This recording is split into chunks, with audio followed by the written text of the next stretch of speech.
के तपाईलाई थाहा छ रेमिस्टेरियोलाई आफ्नो मास्क खोल्नका लागि WCW मा एकदमै फोर्स गरिएको थियो। रेमिस्टेरियो लुच्चा रेफ्री कल्चरलाई फलो गर्दछ। त्यहाँ के हुन्छ भने जब एकचोटि रेस्लरले आफ्नो मास्क खोल्छ तब उसले जिन्दगीभर त्यो मास्क फेरि लगाउन पाउँदैन। WCW ले पहिले के भनेको थियो भने रेमिस्टेरियोको मास्क एडी गुरेरोले खोल्नेछ, तर एडी गुरेरो रेमिस्टेरियोको एकदमै नजिकको साथी भएको कारणले उसले यस्तो गर्नबाट इन्कार गरिदिन्छ। तर त्यसको ठीक 2 वर्षपछि WCW मा फेरि रेमिस्टेरियोको एउटा म्याच हुन्छ र त्यो म्याचमा रेमिस्टेरियोको मास्क खोलेर मात्र WCW लाई आनन्द भएको छ। तर जब रेमिस्टेरियो WWE मा डेब्यु गर्छ तब उसले लुच्चा लेब्रीलाई मास्क फेरि लगाउन पाऊँ भनेर आग्रह गर्छ।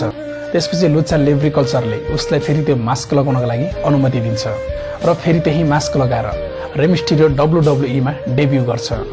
र त्यो बेलादेखि आजसम्म पनि रेमिस्टेरियोले लुच्चा लेब्री कल्चरलाई फलो गरिरहेको छ। रेमिस्टेरियो के चाहन्छ भने जब ऊ रिटायर हुनेवाला हुन्छ तब उसको मास्क डोमिनिक मिस्टेरियोले निकालोस्।